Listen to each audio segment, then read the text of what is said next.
দীর্ঘ সংগ্রামের মাধ্যমে আমাদের দলের নিবন্ধন পেয়েছি। আমরা আগামীতে ৩০০ আসনে প্রার্থী দিতে চাই। আমাদের সভাপতি বিভিন্ন সময় বলেছে যে এই সরকার টিকতে পারবে না, এই সরকার টেকার মতন যে ধরনের ভিত্তি দরকার এই সরকারের ভিত্তি নাই। অনেকে হাসাহাসি করেছে, অনেকে বিশ্বাস করে নাই। দেখেন আজকে প্রমাণ তো পেয়েছেন যে আমাদের সভাপতি যা বলেছিল আজকে সেটি হয়েছে। এই ইতিহাস কি কেউ অস্বীকার করতে পারবে? আজকে এই যে মানুষগুলো আমাদের সাথে যুক্ত হয়েছে কেন? কারণ গণ অধিকার পরিষদ সঠিক পথে রয়েছে। ২৪ সালের নির্বাচনে আমাদেরকে বলা হয়েছিল নির্বাচনে যাওয়ার জন্য এমপি মন্ত্রী হয়ে যাবা। আমরা বলেছিলাম না, আমরা সংগ্রাম করছি, আমাদের সংগ্রামী চরিত্র রয়েছে, আমরা আপোষকামী হয়ে আমরা এই নির্বাচনে যাব না। আমরা ওই সময় থেকে বলে আসছিলাম এই সরকার টিকবে না। আমাদের সভাপতি বিভিন্ন সময় বলেছে যে এই সরকার টিকতে পারবে না, এই সরকার টেকার মতন যে ধরনের ভিত্তি দরকার এই সরকারের ভিত্তি নাই। অনেকে হাসাহাসি করেছে, অনেকে বিশ্বাস করে নাই।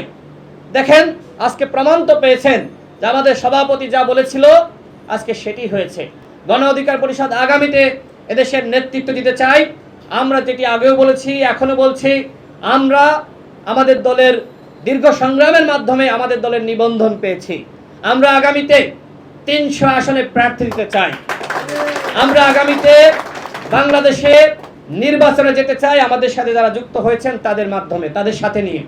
আমরা চাই বাংলাদেশে নতুন রাজনৈতিক বন্দোবস্ত।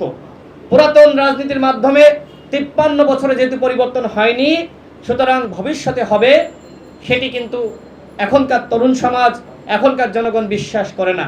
আর এই কারণেই কিন্তু এখন রাজনৈতিক সংস্কারের আলাপ হচ্ছে। যারা পুরাতন দলগুলো রয়েছে এই দলগুলো যদি নিজেদেরকে পরিশুদ্ধ করে এবং সংস্কারের যে রাজনীতি এই রাজনীতির সাথে তাল মেলাতে পারে তাহলে কিন্তু তারা এগিয়ে যেতে পারবে।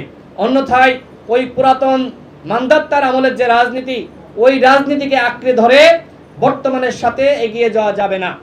5-স্টার রেটিং প্রাপ্ত বিএনডিসি টেকনোলজির Walton super saver ceiling fan 65% পর্যন্ত বিদ্যুৎ বিল সাশ্রয় করে আপনাকে রাখে প্রশান্তিতে। ওয়ালটন ফ্যান হাওয়া বদলে দেয়। বাংলাদেশের মানুষ চায় এখন পরিবর্তন। এই পরিবর্তনের রাজনীতি করতে চায় গণ অধিকার পরিষদ। গণ অধিকার পরিষদের 4টা মূলনীতি: গণতন্ত্র, ন্যায় বিচার, অধিকার এবং জাতীয় স্বার্থ। এই 4টা মূলনীতির উপরে আমরা নির্ভর করছি।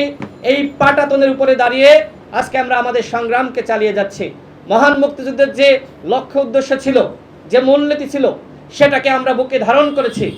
আমরা মনে করি মহান মুক্তিযুদ্ধের যে স্বপ্ন, সাম্য, মানবিক মর্যাদা, সামাজিক সুবিচার, সেটি এখনো পর্যন্ত বাস্তবায়িত হয়নি। আমরা সেই স্বপ্ন, সেই মূলনীতি আমরা বাস্তবায়ন করতে চাই। আমি আমার বক্তব্য সংক্ষেপ করব। তার আগে যেটি বলতে চাই, আজকে দেখেন অন্তর্বর্তীকালীন সরকার তারা আজকে দেশ চালাচ্ছে।